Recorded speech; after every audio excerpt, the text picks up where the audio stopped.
फ्रीजमध्ये दडून बसला होता काळ, पण देव बलवत्तर.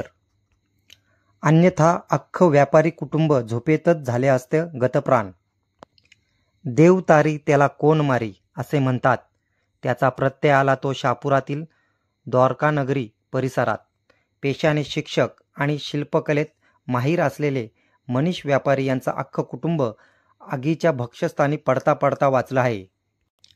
13 जुलैची रात्र शहापुरातील या व्यापारी कुटुंबासाठी काळरात्र ठरली असती. शनिवारी 13 जुलै रोजी पहाटे 3 वाजता त्यांच्या स्वयंपाकघरातील फ्रीजला आग लागल्याने संपूर्ण स्वयंपाकघर जळून खाक झाले. श्वास कोंडल्याने मनीष व्यापारी यांना सुदैवाने जाग आली आणि महत्प्रयासाने अंधारातून पूर्ण कुटुंबियाला सुरक्षित बाहेर काढण्यात त्यांना यश आले. आगीचं कारण रेफ्रिजरेटरच्या कॉम्प्रेसरमधील शॉर्ट सर्किट हे असल्याचं सांगण्यात येत आहे. तत्पूर्वी शेजाऱ्यांनी आग विझवण्यासाठी मोलाचे सहकार्य केले. शहापुरातील द्वारकानगरी परिसरात वर्षा नावाचा बंगला आहे. यामध्ये मनीष व्यापारी यांच्यासह वडील प्रभाकर व्यापारी, आई वासंती व्यापारी, पत्नी रेश्मा व्यापारी तसेच 2 मुलगे आर्यन व तन्मय राहतात.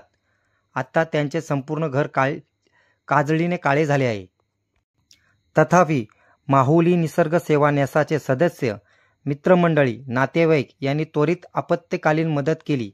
ही मदत आभाराच्या शब्दाच्या पलीकडची आहे असे मनीष यांनी बोलताना सांगितले. सध्या घर आणि कुटुंब सावरण्याचा प्रयत्न करत असून देव बलवत्तर म्हणून आम्ही सर्व सुरक्षित राहिल्याचे सांगून या अपमृत्यूच्या धाडेतून बाहेर निघणे म्हणजे आमच्या कुटुंबावर ही ईश्वरी कृपाच झाल्याचे व्यापारी कुटुंबियांनी प्रस्तुत प्रतिनिधीशी बोलताना सांगितले. न्यूज रिपोर्टर दीपक चंदे, मशाल न्यूज नेटवर्क.